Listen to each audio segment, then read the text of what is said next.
राहुल, प्रीतेश और शरद काफ़ी गहरे दोस्त थे और प्रीतेश के भाई की शादी में तीनों राजस्थान गए थे। प्रीतेश का गांव काफ़ी बड़ा था और साथ में प्रीतेश का घर भी काफ़ी बड़ा था। शादी हो जाने के बाद भी कुछ दिन तीनों दोस्तों ने वहीं रुकने का प्लान बनाया था। एक दिन शाम को अपने घर की छत पर तीनों बैठे थे और साथ में गांव के कुछ हम उम्र भी उन्हीं के साथ बैठे थे और दारू की महफिल जमी थी वहाँ। तभी भूत प्रेत की किस्सा कहानियाँ शुरू हो गए। वहाँ पर दादू, जो गांव में ही रहता था और गांव का युवा नेता भी था, उसने कहा कि अगर तुम तीनों में दम है तो पुरानी हवेली में जाके दिखाओ, और वो भी सिर्फ 1 घंटे के लिए, ज़्यादा भी नहीं। अगर वहाँ जाकर आ गए तो मैं तीनों को गाड़ी इनाम में दूंगा तुम्हारी बहादुरी के लिए। गांव की हवेली बरसों से खाली पड़ी थी, वो भी रजवाड़ों के ज़मानों से। वहाँ काफ़ी खून खराबा हुआ था और हवेली के सारे लोग मार के काट दिए गए थे। दादू ने जब चैलेंज की तो प्रीतेश ने जोश जोश में मान ली और कहा कि देख दादू, सबके सामने की बात है, बाद में मुकर मत जाना भाई। दादू ने कहा कि जवान दे दी। दूसरे दिन सुबह प्रीतेश, शरद और राहुल उस हवेली के पास जाते हैं मुआयना करने कि कहाँ से अंदर जाया जा सकता है, क्योंकि हवेली का दरवाज़ा बड़े ताले से बंद था। तीनों गांव तरफ की पीछे की दीवार फांद के हवेली के कंपाउंड में चले जाते हैं और वहां से हवेली के अंदर दाखिल हो जाते हैं। हवेली काफ़ी बड़ी थी, जैसे कोई राजमहल हो। पूरा कंपाउंड घूम के तीनों खिड़की से उस हवेली के अंदर चले जाते हैं। अंदर जाकर उनका सर ही चकरा जाता है, इतना बड़ा महल और झूमर बैठक व्यवस्था देखकर। पुराने ज़माने के हथियार सब कुछ था वहाँ पर। तीनों कोई चीज़ को हाथ नहीं लगाते और ऊपर की मंजिल का मुआयना करके छत पर चले जाते हैं, जहाँ से दूर से देख रहे दादू को हाथ दिखाते हैं कि हम यहाँ आ चुके हैं। दादू और उसके साथी सब कुछ देखते हैं। फिर प्रीतेश, राहुल और शरद जब वापस आते हैं तब कहते हैं कि भाई, दिन में इसीलिए गए थे ताकि रात में जाना कैसे और कहाँ से है ये पता रहे।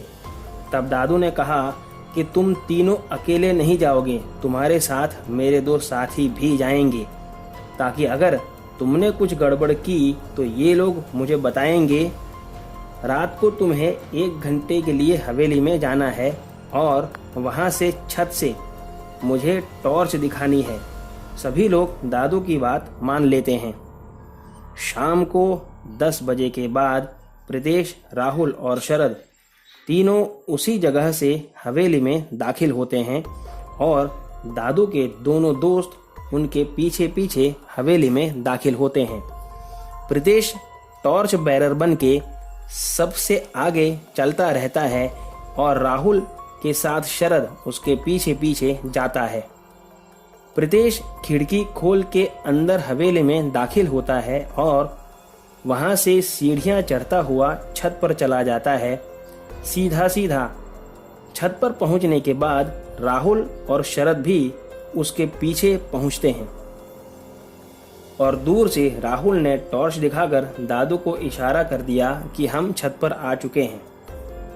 गांव के काफ़ी लोग ये तमाशा देखने के लिए गांव के खेत में खड़े थे।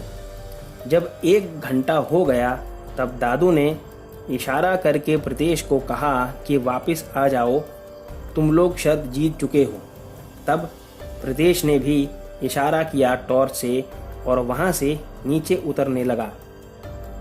रास्ते में किसी चीज से टकराकर प्रीतेश गिर पड़ता है और उसकी टॉर्च बंद हो जाती है। प्रीतेश को कुछ नहीं दिखाई देता सिवाय घने अंधेरे के।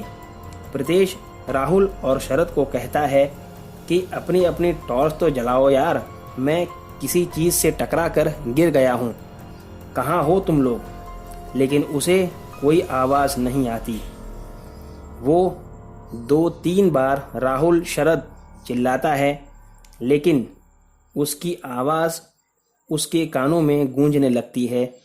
तब प्रीतेश डर के मारे चिल्लाते हुए वहाँ से भागता है और पूरे अंधेरे में दिन में देखे हुए रास्ते के अंदाजे से वो खिड़की की तरफ पहुँच जाता है और वहाँ से दौड़कर कूद जाता है।